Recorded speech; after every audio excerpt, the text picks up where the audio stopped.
Mbalamusizza ku bannayuganda mwenna buli omu gy'osinzira okulaba akatambi kano okwetoola ensi yonna kansitenti muli bulungi mwenna.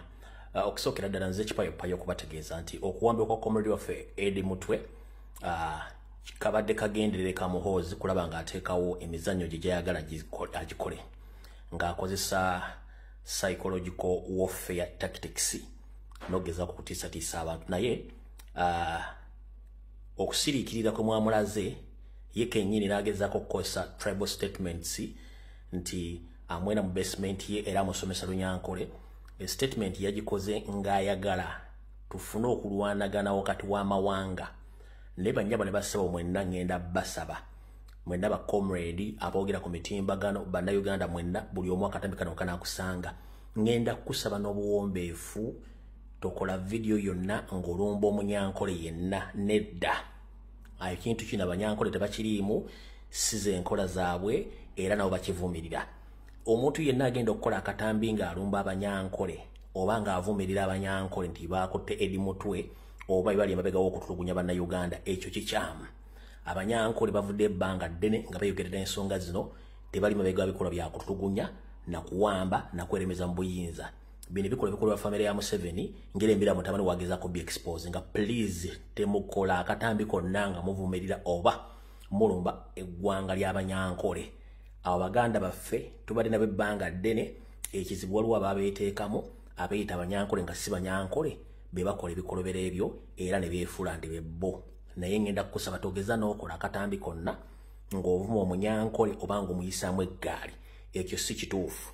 Statement Muhoozi gye yakoze, that is a tribal card or tribal statement gye yakoze ng'ayagala tufune okulwanagana wakati w'Abaganda oba Bannayuganda n'Abanyankole. Abanyankole tebakiikirira Muhoozi ne Muhoozi takiikirira Abanyankole. Muhoozi byakola bikola nga ye ne family ye ababimutumye bikola. Ekirala ngenda kusaba kulembeze ba National Platform mwenna gye muli mukondeme ng'ekikolwa kya Muhoozi ekyokuwamba abantu n'okutulugunya abantu nga temususserero kubanga musuka olwaleero. Nina ekindowoozesa nti mu lunaku lwaleero oba enkya nkiddamu olwaleero bunaazibira oba enkya Muhoozi ajja kuba afunye pressure esuula Eddie Mutwe wantu wonna oba muliriizinga nkiddamu. We buzibira olwaleero oba enkya Muhoozi ajja kuba afunye pressure eririizinga oba esuula Eddie Mutwe wantu wonna ye politically kyaba yabaze asikowalinga olw'ensonga yaabala nti bw'akwata Eddie Mutwe ne mutademonstrate nga kuvaayo kijjamuwa privilege okutandika okuwamba abantu bonna baliranye president ye kennyini ng'omuntu abenga asikowalinze nti ne bwana bakutte president teri muntu agenda kuvaayo ku demonstratinga oba kwekalakaasa. Kitegeeza nti abaalaze nti alina amaanyi mangi nnyo era ne bwana akola ebikolobero teri agenda kuvaayo kumunenya. Kati ngenda basaba nga tulimbye obufuzi bino temugeza ne muwa opportunity yonna Muhoozi n'akabinja ke okusikowalinga politically. Bw'obanga oli mukulembeze wa National Platform oli wa opposition nkusaba oveeyo ovumirire ebikolwa bya Muhoozi kubanga olwali lwa Nuupu oba olwali lwa Eddie Mutwe n'abala bakutte bajja kukwata n'abala kubanga kino ekiri atabala kikiri nasigadde waka. Naye nkiddamu nti ekikolobero Muhoozi kye yakoze ku Eddie Mutwe kakodyo ke yakoze nti amukwate balabe ki kye tukola. Bwe tuba tekikoze ajja kukwata n'abala agenda Simeon ng'akutte president era tuleme kuvaayo kwekalakaasa ye political aba akoze eki aba awangulire nga nkuddamu okusirika kw'omutaddewo n'ebiga bimwogedde bigenda muwaliriza okusuula Eddie Mutwe eyiira olwalira akawungeezi oba enkya ateeka omutta naye ng'ekigenda omumuteesa ye pressure gye mutaddewo ku social media nga temulyombye era temubye muntu mu yenna. Nyongera obbakubiriza temugeze ne mukola video yonna ng'erumba ba comrade baffe Baganda baffe Bannayuganda bannaffe Abanyarwanda Bannayuganda bannaffe Abanyankole.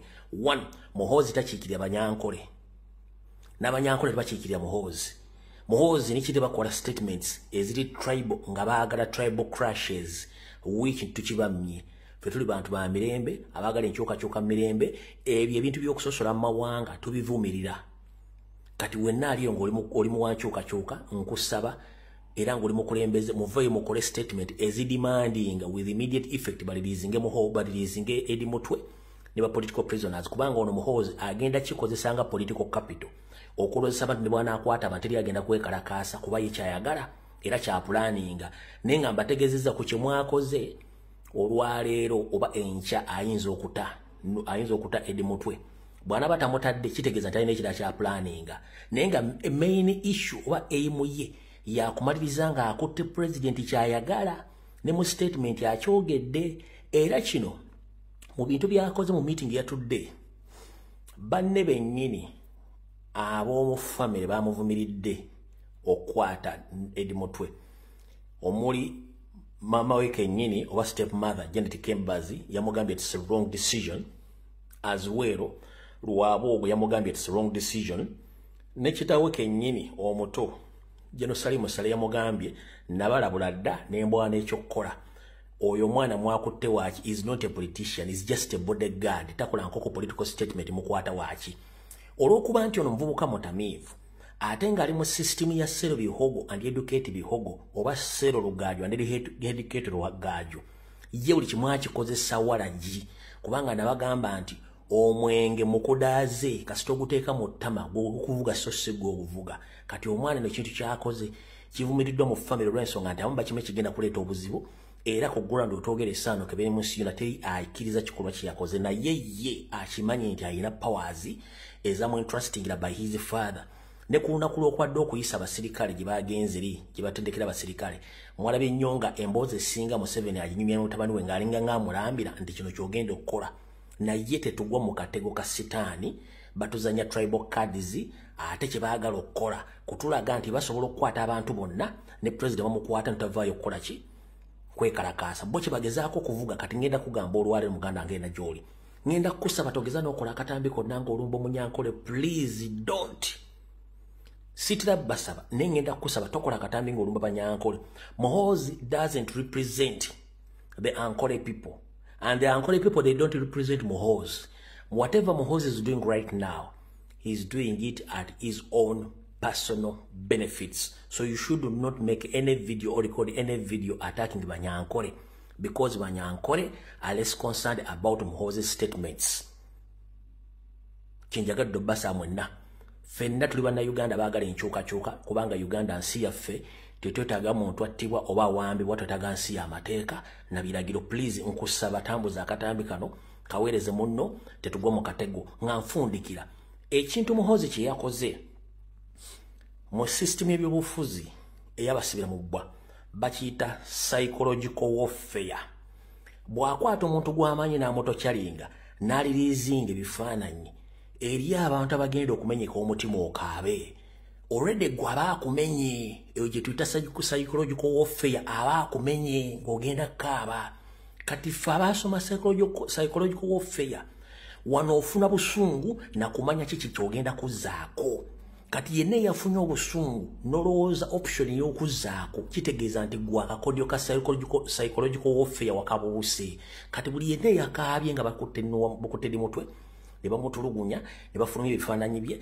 kitegeeza nti gwe wabuuse psychological warfare oli strong enough buli yakaabye yenna nawulira nga anyogoze oba alumiddwa oba aweddemu amaanyi Muhoozi kye yabadde abala kye saagala mugwemu mubeere bagezi nnyo luno olutalo lw'ebyobufuzi lunene nnyo kati mwenna buli omanyi nti wakaabye wakaabye bukaabi ng'oli okutusa omutima nti omutima gumenyese kitegeeza Muhoozi yakuwangudde kati ffe abaanyiize nga tusigaddewo kitegeeza ffe olutalo twaluwangudde era naawe nkusaba funa option oba obusungu onoonye ki ekyokukola va mu kukaaba kubanga ezo entalo n'abazungu baazirwana ng'akola ekintu akumenya omutima ogwemu amaanyi yayisewo kyayagala kati kyekyo Muhoozi kye yakoze era gobe comrade yene eyakoze akatambi oba posting oli munnyekivu nnyo oliroko oyo okaabye olw'ekikola kye Muhoozi kye yakoze yakuscorinze oba yakuwangudde eyanyiize ng'oyagala option oba plan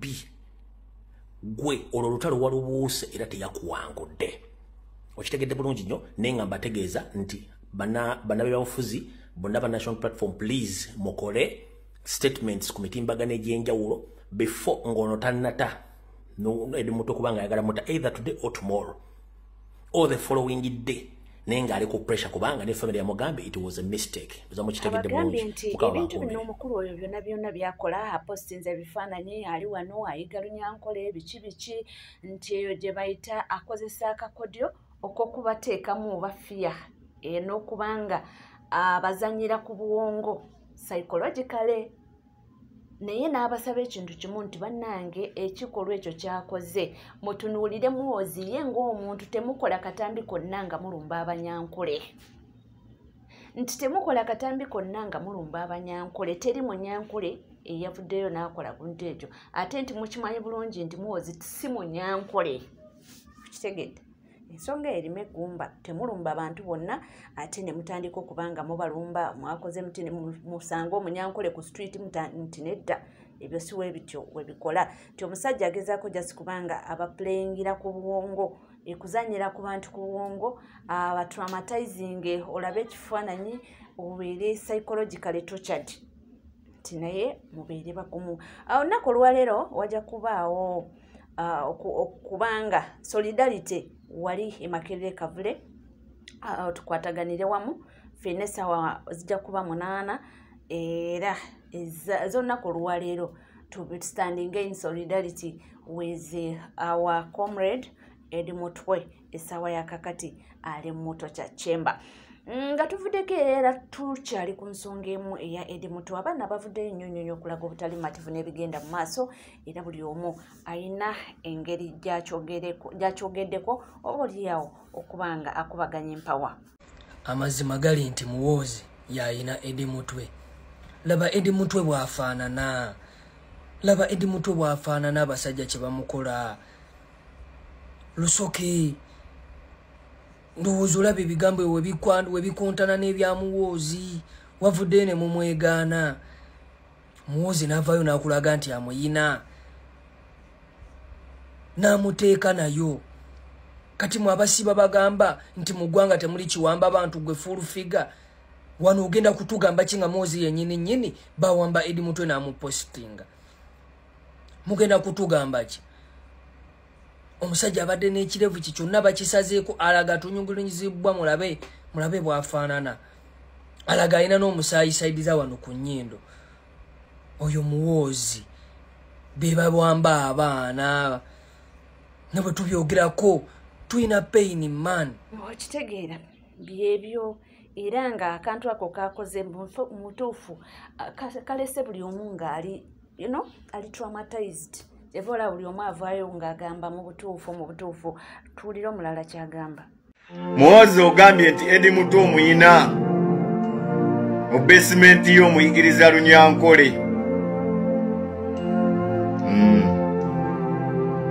buli lulimi mugenda lutuyigiriza buli lulimi mujja lutuyigiriza buli nzita mugenda gitutta muliko uyo muganda waffe bwafaanana mu mwetegereze ssaawa zino bwafaanana waba afunye najjolo ne bamunajjola ne bamutemaatema uyo bwafaanana mwe muliko mu Uganda tewakyaliwo Katonda igwe ne kitaawo mmwe bakatonda mwe musalawo ani anaafa ani gwe bawamba ani anaagaggawala ani anaakola ki ani gwe basengula ani gwe basuulira amayumba ani buli kimu mwe mukisalawo mwe bakatonda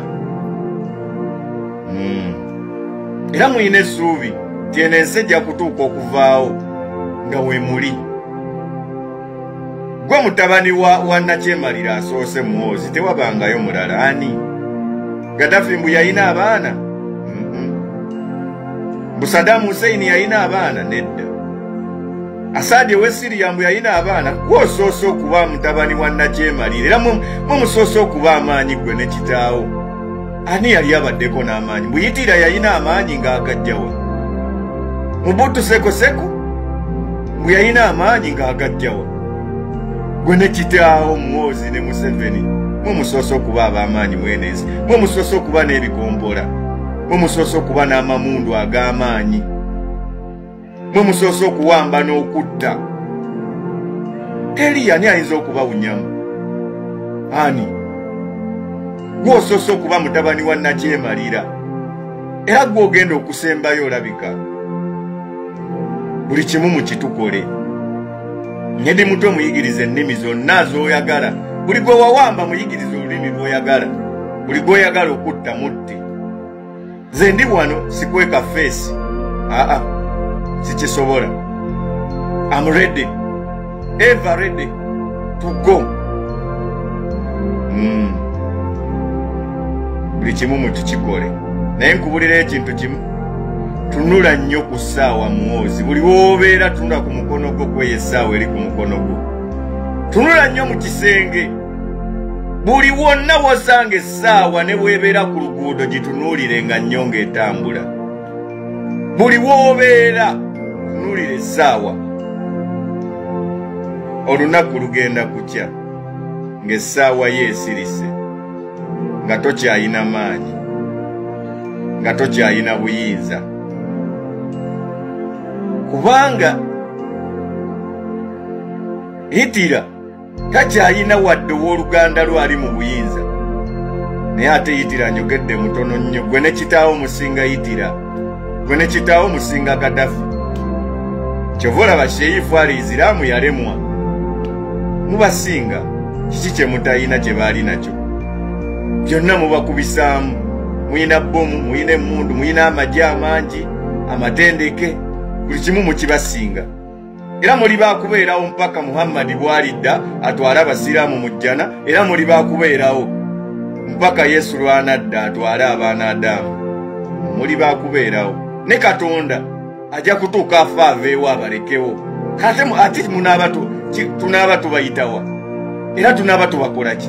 Mwe musalawo afa, mwe musalawo mulamu, mwe musalawo agaggawala. Buli kimu mwe mukisalawo. Naye tunuulira nnyo essaawa gwe ne kitaawo. Muhoozi, buli kaseera beera ng'otunuulidde obudde.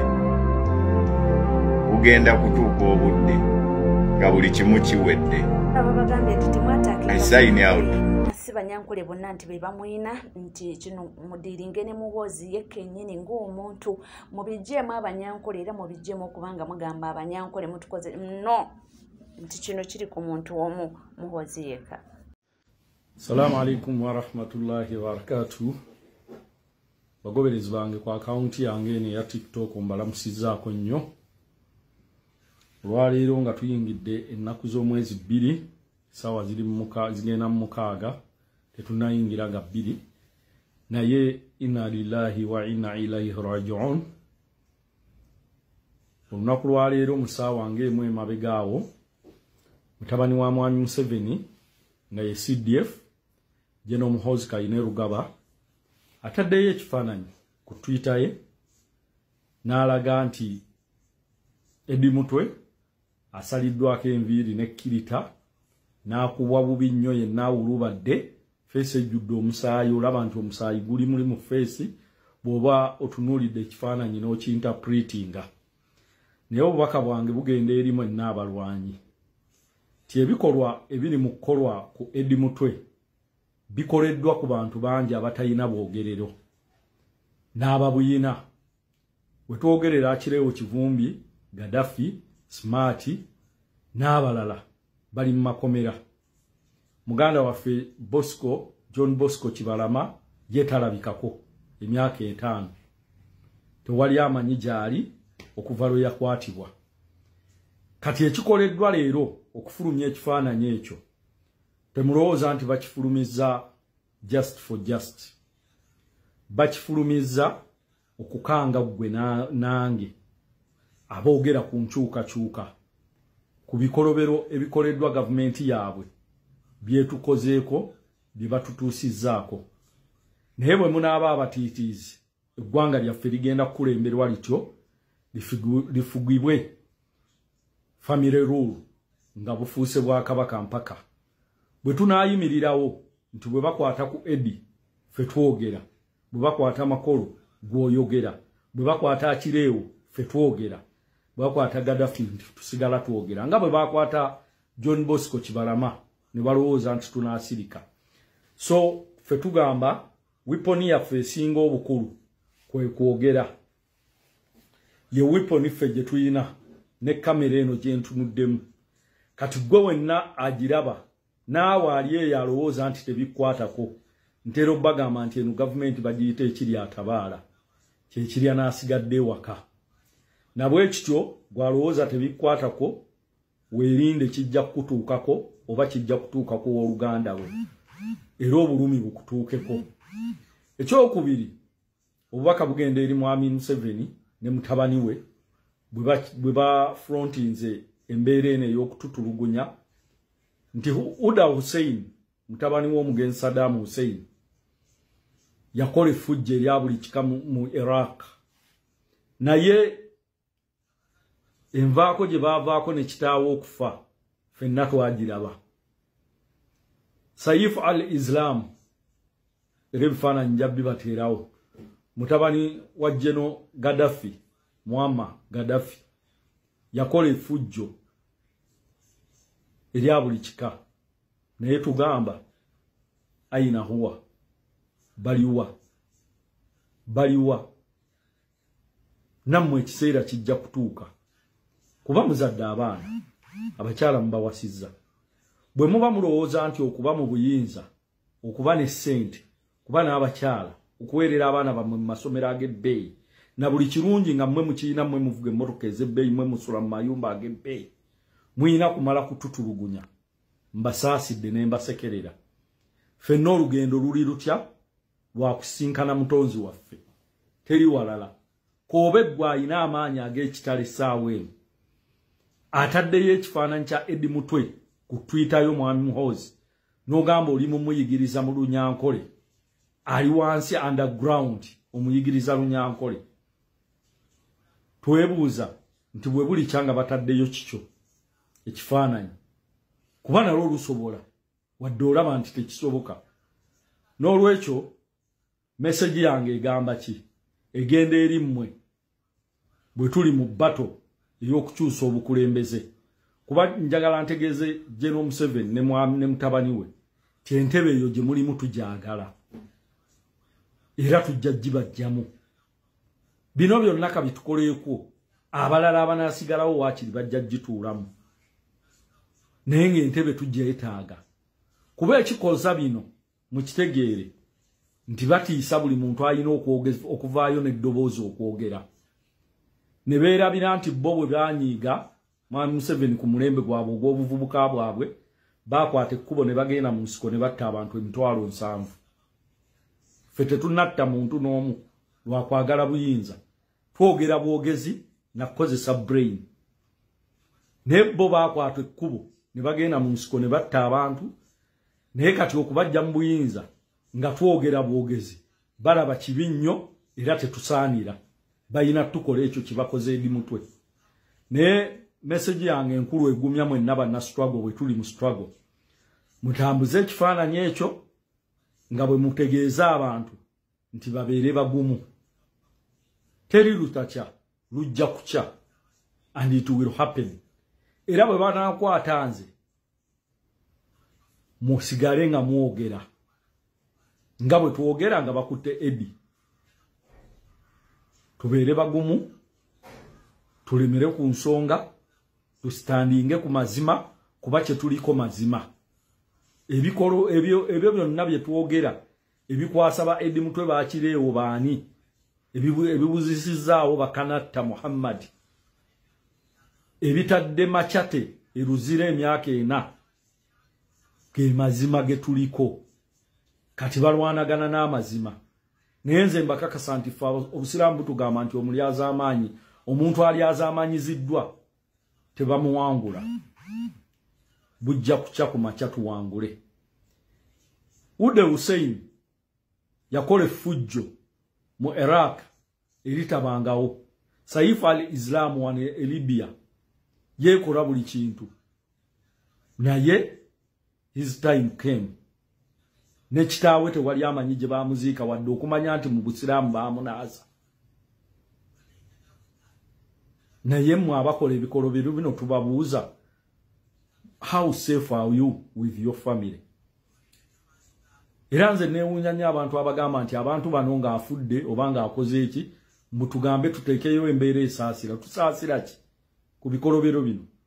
Wallahi tunuulira Eddie Mutwe bw'afaanana, feesi yonna, omubiri gwonna. Naye tubagumya ba comrade, tusonga embeere. Mu lutalo omujaasi omu bw'afa, abasigadde musonga mbeere bwe tunaabaffe abali baawo muli tuteeka mu bitabo mulirabirira famire zaffe muligamba abasajja baayimirirawo katubeeko kye tubayambira abaana baabwe bayambe famire naye nga kibi nnyo trend gye mukutte oyo yenna alowooza nti ekifaananyi kino bakitaddeyo by coincidence fumiitiriza bakitaddeyo lwa nsonga naye tubakakasa tirujja kuca insha Allah ate entebe tujagala kirizagana ensonga ziranze za Edemotwe era nga omukulu yebyawaniddemu ekiresa abantu nga munange bali ku bunkenke naye kyonna kyekiri tujja kubanga tutuuka ku ntandika y'enkomerero yakyo webale kubanga wekumira ku NCK nabagambe olunaku lweggulo nti omusajja oyo nno era wabanga kituufu yamwina si byangu nze na followinganye story ya Kakwenza omusajja yatokyalinga Kakwenza n'avaayo n'abagamba nti omusajja kennyini ng'anyimiriddeko Kakwenza yanyumya story y'omusajja oyo n'amaziga ng'ayungula amaziga so bw'abanga ali mu mikono gye tuyongera okuba nga tumusabira